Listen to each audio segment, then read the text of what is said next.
President, Ukraine has always to do so. As the nation who made prominent contribution to defeat Nazism and the one most devastated by this war. However, as we commemorate the victims of World War II, we must also remember the causes and preconditions that led to this catastrophe. The Second World War was made possible by the civilized world's hesitation to confront Nazism decisively, instead attempting to appease it.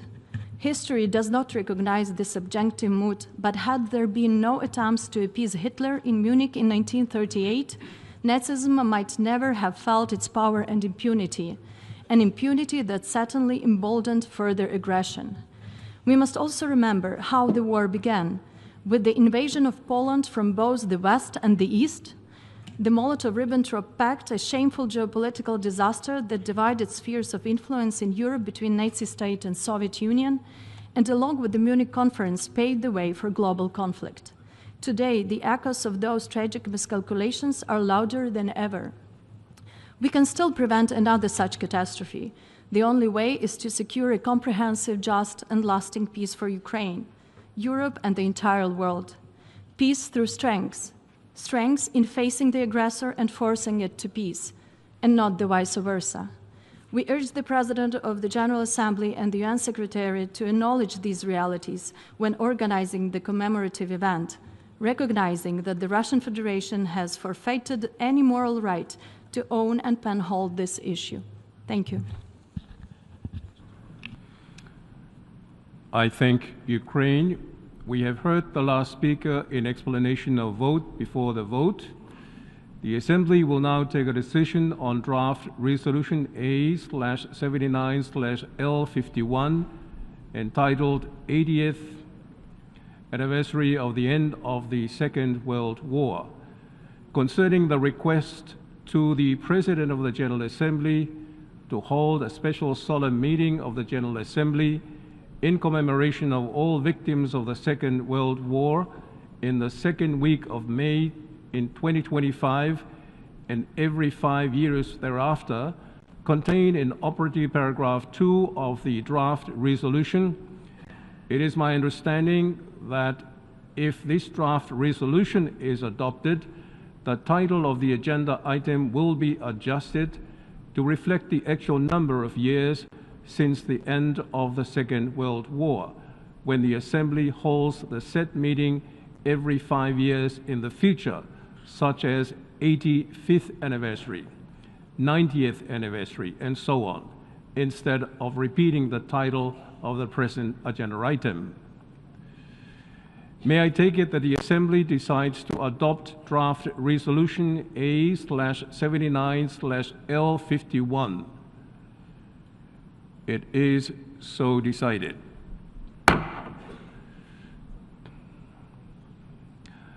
I now suspend this meeting to proceed to the 59th plenary meeting. Speakers in explanation of vote after the vote on this draft resolution will be heard immediately following the adjournment of the 59th plenary meeting, time permitting. The meeting is suspended.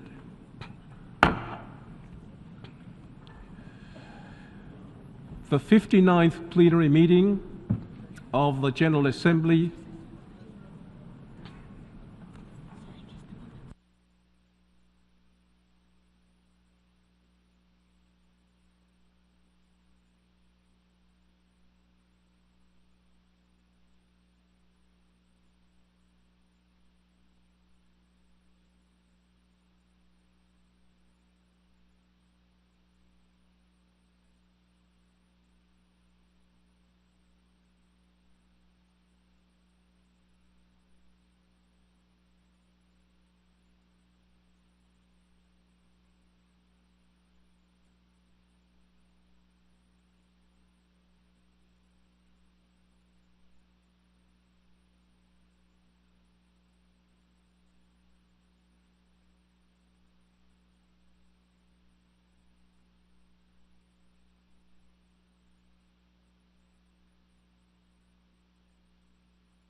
The 59th plenary meeting of the General Assembly is called to order. Okay.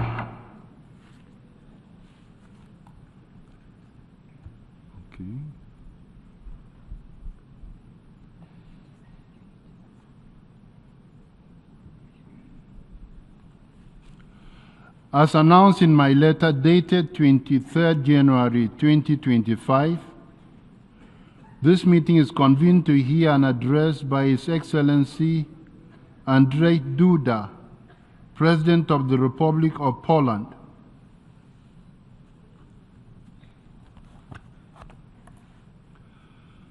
Your Excellencies, ladies and gentlemen, the General Assembly Hall stands as a testament to multilateralism. Here, all member states, diverse in size and circumstance, gather as equals, upholding the principle of sovereign equality.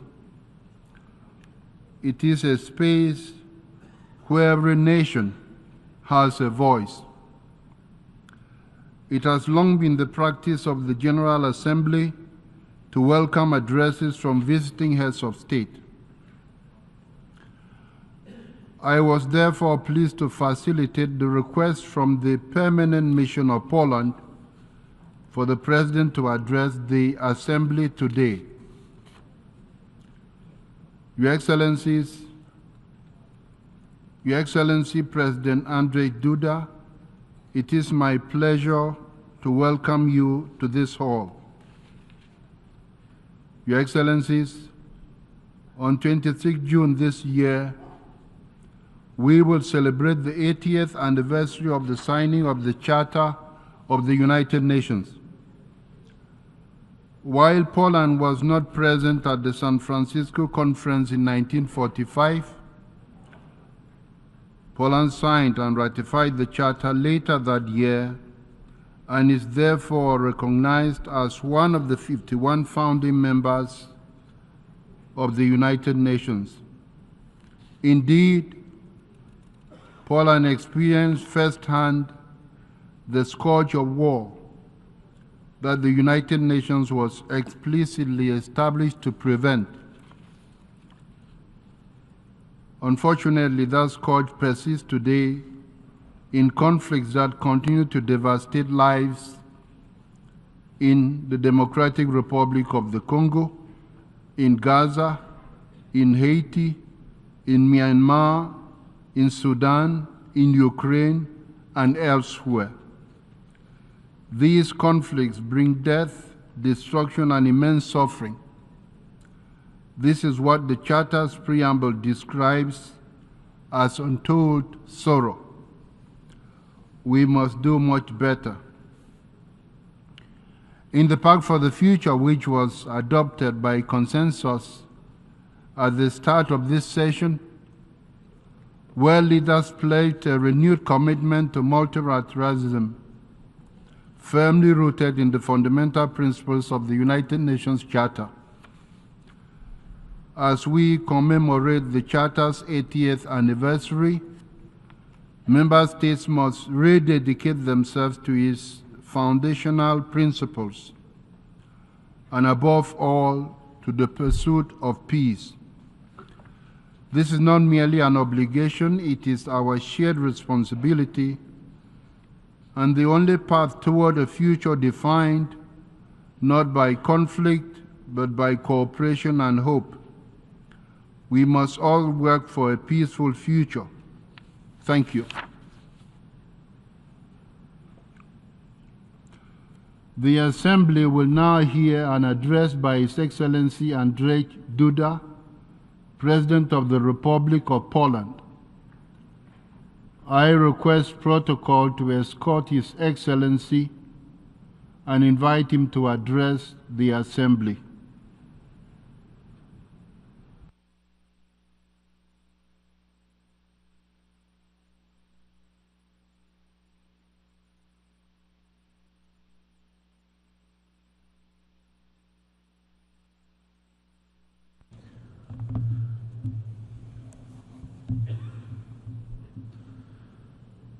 Distinguished Mr. President, Excellencies, ladies and gentlemen, this is my last speech before the United Nations General Assembly as President of the Republic of Poland.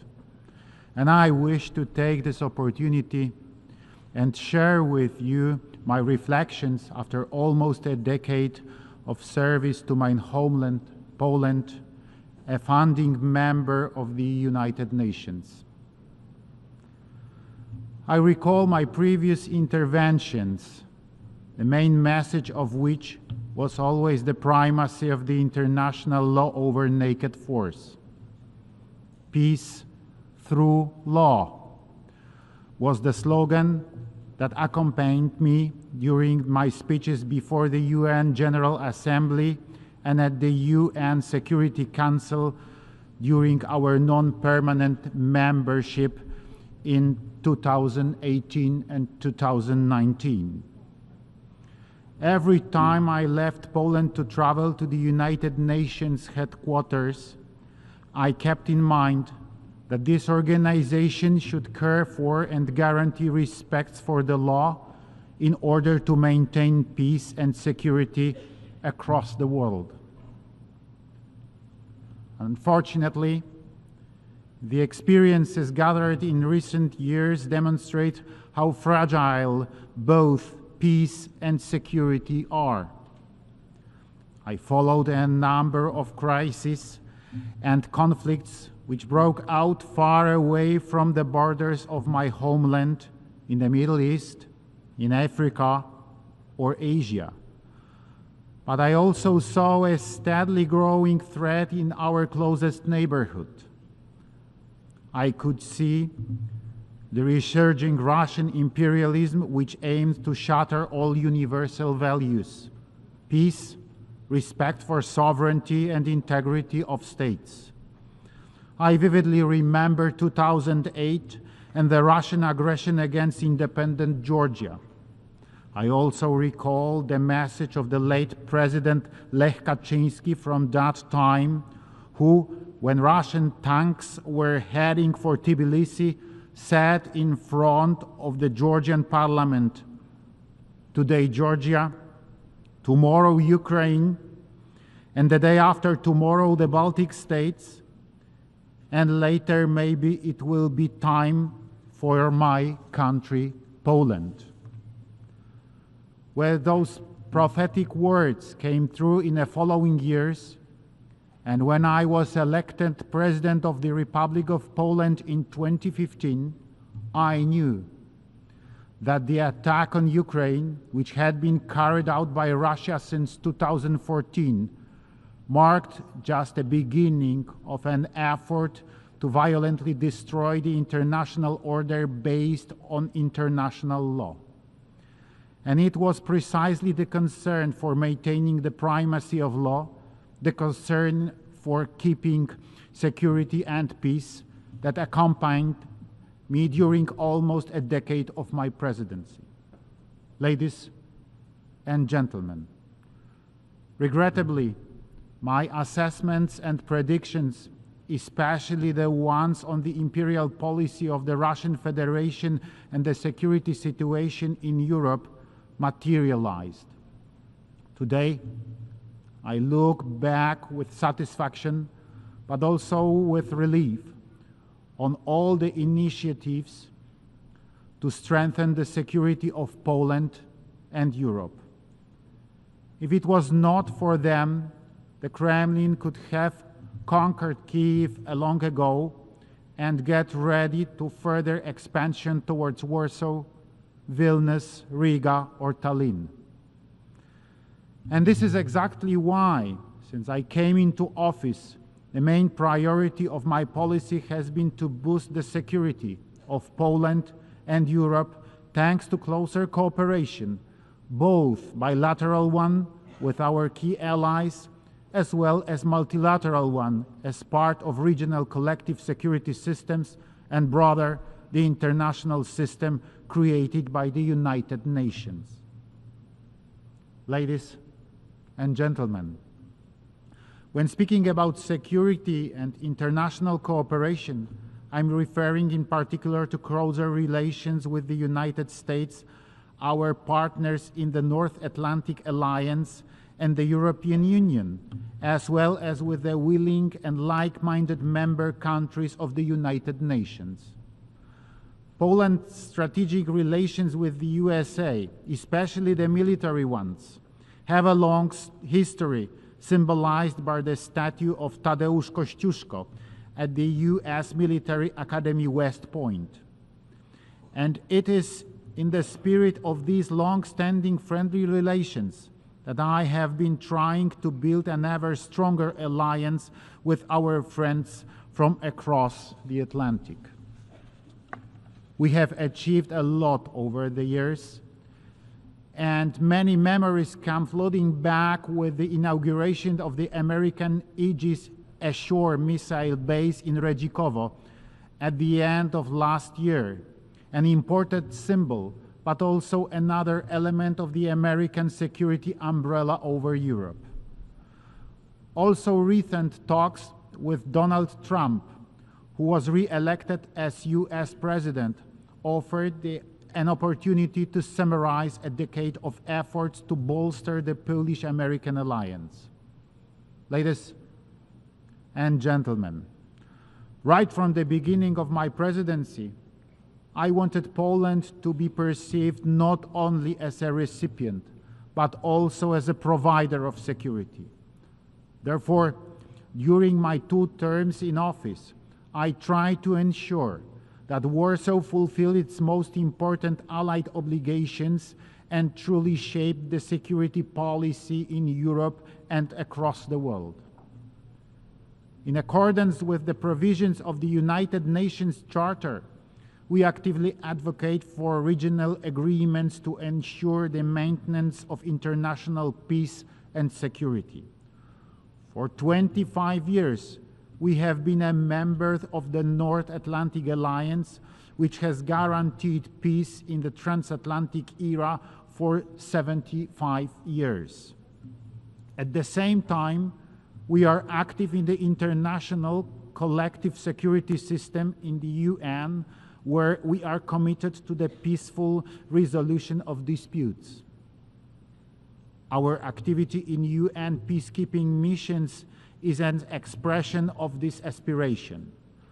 Poland can boast a long tradition of participating in such activities. That is why I personally decided to deploy once again the Polish military contingent to Lebanon as part of the UNIFIL operation. In addition, we are co-chairing the Peace-Building Commission and actively participating in the 2025 Peace-Building Architecture Review. Furthermore, we support the implementation of the UN Secretary General's Pact for the Future and new agenda for peace. Ladies and gentlemen, Central and Eastern Europe is well aware of the threat to sovereignty posed by the imperial policy of the Russian Federation. That is why I have been so committed to enhancing our security policy. Over the past 10 years, we have succeeded in intensifying defense cooperation with the Bucharest 9 format. Together with the countries in a region, we have prepared to counter the most challenging threats: Russian hybrid attacks on our borders, sabotage on land at sea, and the worst-case scenario, the full-scale aggression against our neighbor, Ukraine. We reacted jointly and as one of the first to the blatant and brutal violation of international law. From the first day of the war, we have been clear about who is the victim and who is the aggressor, and we have continuously supported Ukraine, which is defending itself against Russia's neo-colonial ambitions. Led by concern for security and the urgently needed development of our region, I initiated in 2015, along with the then President of Croatia, Kolinda Grabar-Kitarović, the Three Seas Initiative, the goal of which is to improve the connectivity among 13 countries of Central and Eastern Europe. A decade has passed since the launch of the Three Seas Initiative, and I can see that we have achieved a great deal in terms of modernization of infrastructure connections between the north and south of Eastern Europe. Currently, the Three Seas Initiative is one of the fastest growing regions in the world, with a projected GDP growth of 35% by 2030. It is a gigantic market inhabited by 120 million citizens ready to cooperate and do business together. I know that others also take note of this because every year the interest in cooperation with the initiative increases, as exemplified by the strategic partnerships with the USA and Japan, which recognize the investment potential in our part of Europe. The 10th Three Seas Initiative Summit is approaching. It will take place on April the 28th and 29th in Warsaw. Let me use this opportunity and encourage everyone interested in cooperation to invest in our region and participate in a summit. Ladies and gentlemen, I'm aware that I represent a state that has a huge advantage in relations with many other countries. What I'm alluding to is the fact that Poland has never imposed its views on anyone. What we did was taking care of and supporting respect for fundamental rights, the rights enshrined in the Charter of the United Nations.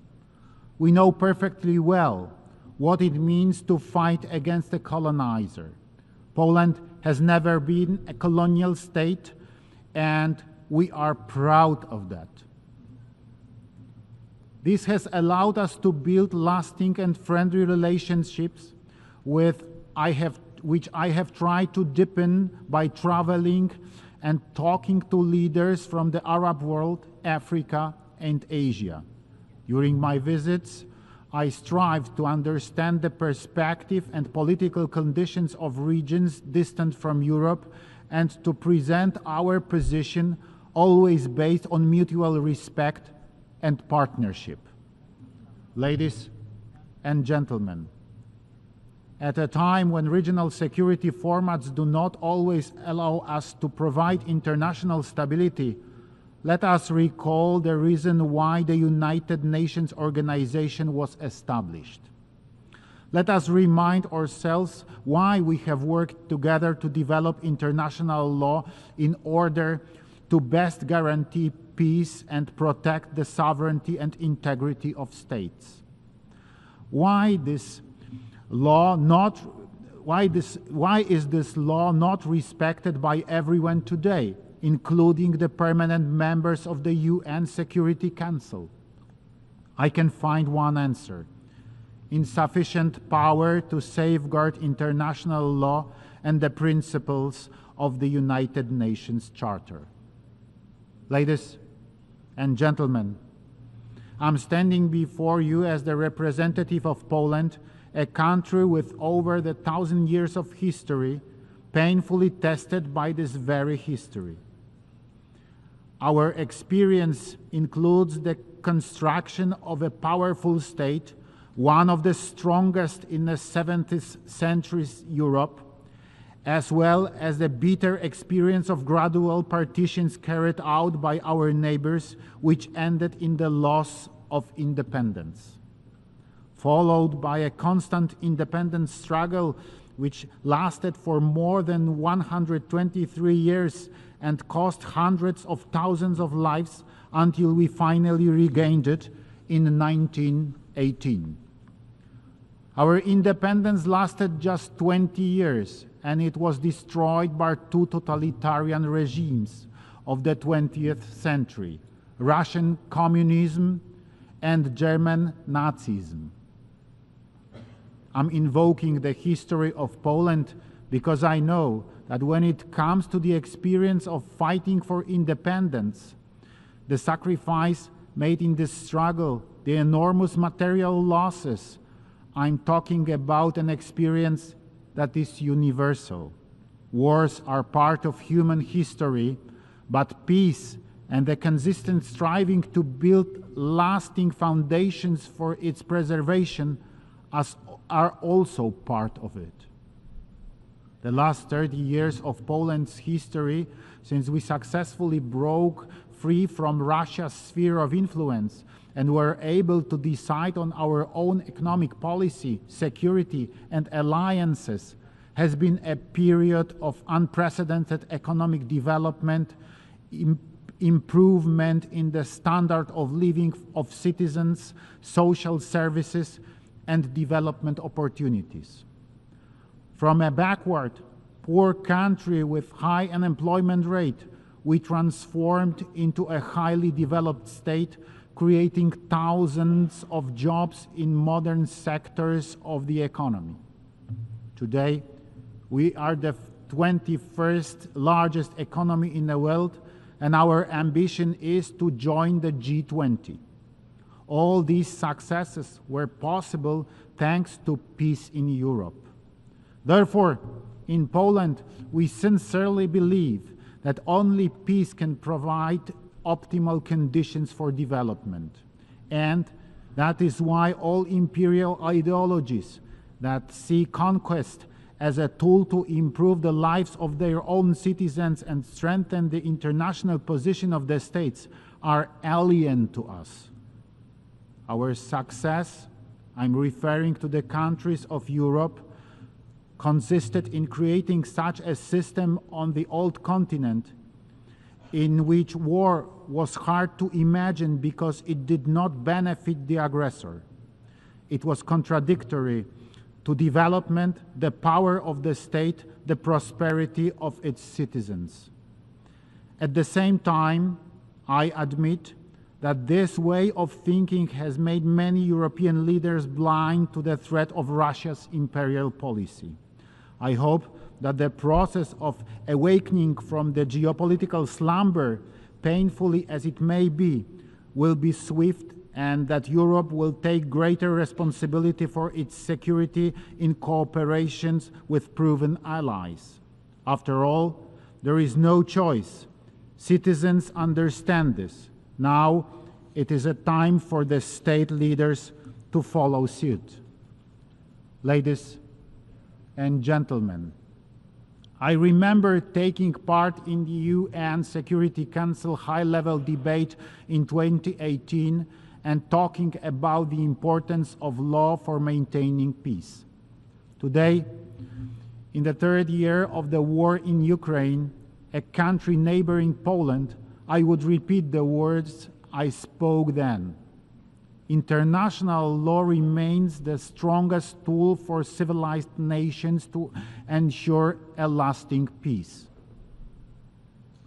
However, today I would add that peace can only be defended if it is backed by the real force capable of deterring a potential aggressor. On the other hand, if a war could not be prevented, restoring peace requires justice as well as force. This is because only a just peace can be lasting.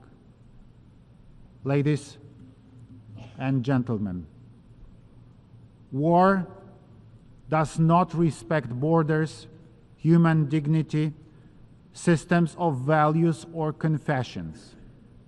It means death, destruction, and contempt for other people. No continent was spared the experience of war.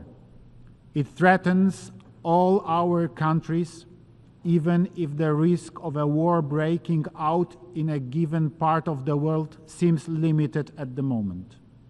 Therefore, a wise and forward-looking policy requires support for actions fostering peace and not supporting the aggressor. It is in the best interest of all our countries. For the last few decades, Poland has pursued a foreign policy in which peaceful and partnership-based cooperation was the goal and not just a means to achieve political or economic benefits. Rest assured that Poland will not go off this course. Poland will continue all initiatives aimed at strengthening a just peace in the world. Thank you.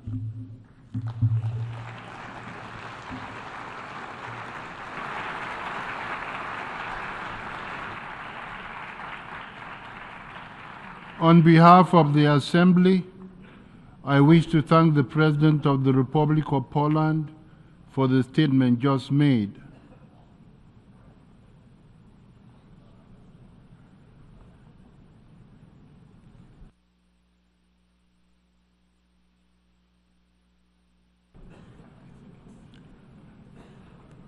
I now give the floor to the representative of the Russian Federation on a point of order.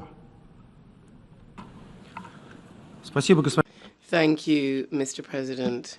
I have had to take the floor under a point of order because we just heard from the rostrum of the GA anti-Russian thinking from a head of state whom the General Assembly deemed to give the floor to, it not being on the agenda.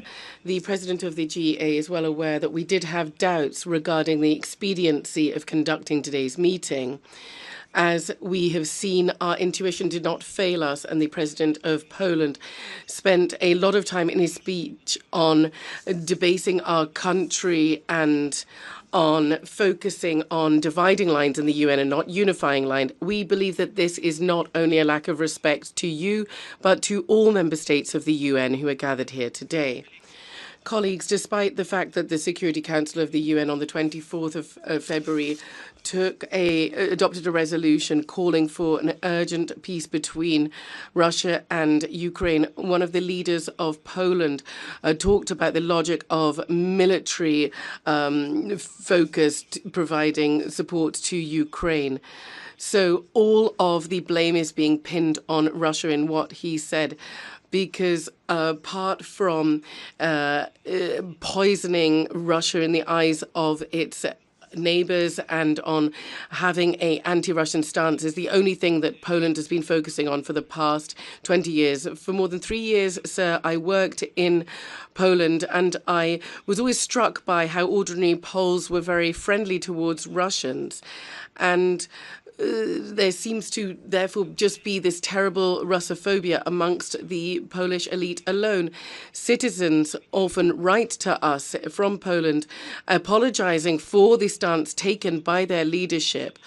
And they are the ones who are backing those in Ukraine who have they have been holding up high aloft those in Ukraine who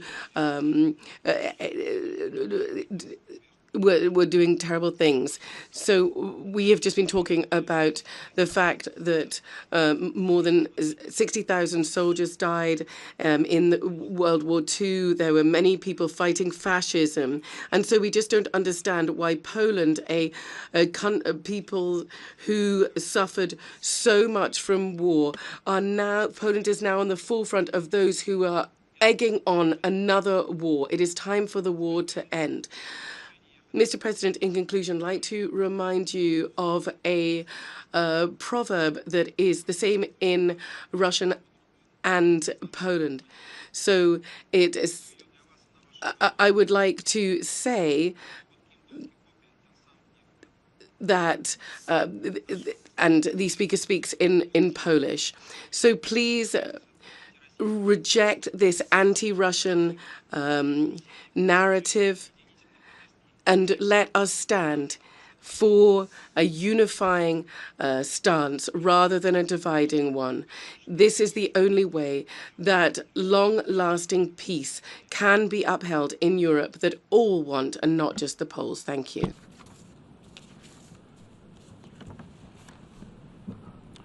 I thank the representative of the Russian Federation.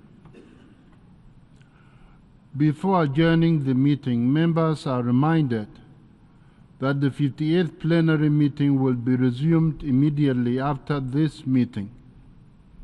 The meeting is adjourned.